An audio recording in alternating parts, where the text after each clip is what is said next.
रानी जी, उसी समय मैंने रंगशाला में प्रवेश किया। मेरे पैरों के पायजेब रुनझुन बोल रहे थे। मैंने नए नए उत्तम रेशमी वस्त्र धारण कर रखे थे। मेरी चोटियों में मालाएं गुथी हुई थी और मुंह पर लज्जा मिश्रित मुस्कुराहट थी। मैं अपने हाथों में रत्नों का हार लिए हुई थी, जो बीच बीच में लगे हुए सोने के कारण और भी दमक रहा था। रानी जी, उस समय मेरा मुखमंडल घनी घुंघराली अलकों से सुशोभित हो रहा था तथा कपोलों पर कुंडलों की आभा पड़ने से वह और भी दमक उठा था। मैंने एक बार अपना मुख उठाकर चंद्रमा की किरणों के समान सुशीतल हास्य रेखा और तिरछी चितवन से चारों ओर बैठे हुए राजाओं की ओर देखा। फिर धीरे से अपनी वरमाला भगवान के गले में डाल दी। यह तो कह ही चुकी हूँ कि मेरा हृदय पहले से ही भगवान के प्रति अनुरक्त था।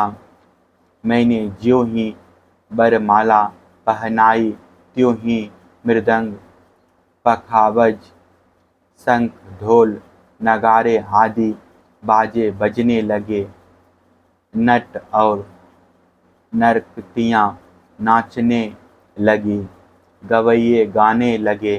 द्रौपदी जी, जब मैंने इस प्रकार अपने स्वामी प्रियतम भगवान को वरमाला पहना दी, उन्हें वरण कर लिया, तब कामातुर राजाओं को बड़ा डाह हुआ।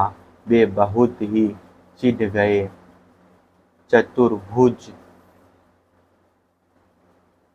भगवान ने अपने श्रेष्ठ 4 घोड़ों वाले रथ पर मुझे चढ़ा लिया और हाथ में धनुष लेकर तथा कवच पहनकर युद्ध करने के लिए वे रथ पर खड़े हो गए। पर रानी जी दारुक ने सोने के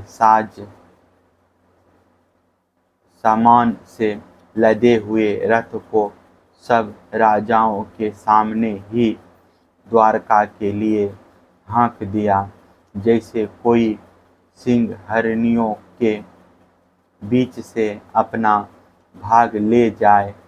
उनमें से कुछ राजाओं ने धनुष लेकर युद्ध के लिए सज धज कर इस उद्देश्य से रास्ते में पीछा किया कि हम भगवान को रोक ले, परंतु रानी जी, उनकी चेष्टा ठीक वैसी ही थी जैसे कुत्ते सिंह को रोकना चाहे।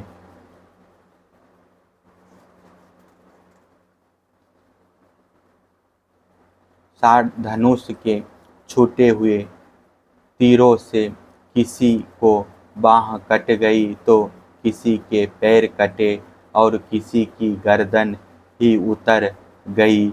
बहुत से लोग तो उस रणभूमि में ही सदा के लिए सो गए और बहुत से युद्ध भूमि छोड़कर भाग खड़े हुए। तदंतर यदुवंशी शिरोमणि भगवान ने सूर्य को भांति अपने निवास स्थान स्वर्ग और पृथ्वी में सर्वत्र प्रशासित द्वारका नगरी में प्रवेश किया। उस दिन वह विशेष रूप से सजाई गई थी।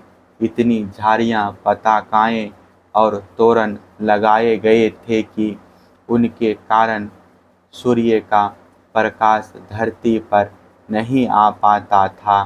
मेरी अभिलाषा पूर्ण हो जाने से पिताजी को बहुत प्रसन्नता हुई। उन्होंने अपने हितैषी सुहृदों, सगे संबंधियों और भाई बंधुओं को बहुमूल्य वस्त्र, आभूषण, शैया, आसन और विविध प्रकार की सामग्रियां देकर सम्मानित किया। भगवान परिपूर्ण हैं, तथापि मेरे पिताजी ने प्रेमवश उन्हें बहुत सी दासियां, सब प्रकार की संपत्तियां, सैनिक, हाथी, रथ, घोड़े एवं बहुत से बहुमूल्य अस्त्र शस्त्र समर्पित किए। रानी जी, हमने पूर्व जन्म में सबकी आसक्ति छोड़कर कोई बहुत बड़ी तपस्या की होगी, तभी तो हम इस जन्म में आत्मा राम भगवान की गृहदासियां हुई है। 16,000 पत्नियों की ओर से रोहिणी जी ने कहा, भौमासुर ने दिग्विजय के समय बहुत से राजाओं को जीतकर उनकी कन्या हम लोगों को अपने महल में बंदी बना रखा था। भगवान ने यह जानकर युद्ध में भौमासुर और उसकी सेना का संहार कर डाला और स्वयं पूर्ण काम होने पर भी उन्होंने हम लोगों को वहां से छुड़ाया तथा पानी ग्रहण करके अपनी दासी बना लिया। रानी जी, हम सदा सर्वदा उनके उन्हीं चरण कमलों का चिंतन करती रहती थी, जो जन्म मृत्यु रूप संसार से मुक्त करने वाले हैं।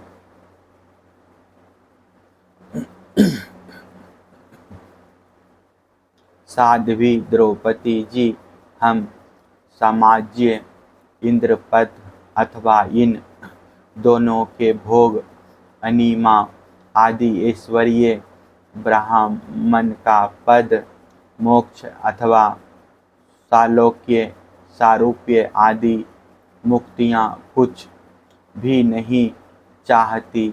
हम केवल इतना ही चाहती है कि अपने प्रियतम प्रभु के सुकोमल चरण कमलों की वह सीरज सर्वदा अपने सिर पर वहन किया करे, जो लक्ष्मी जी के वक्ष स्थल पर लगी हुई केसर की सुगंध से युक्त है।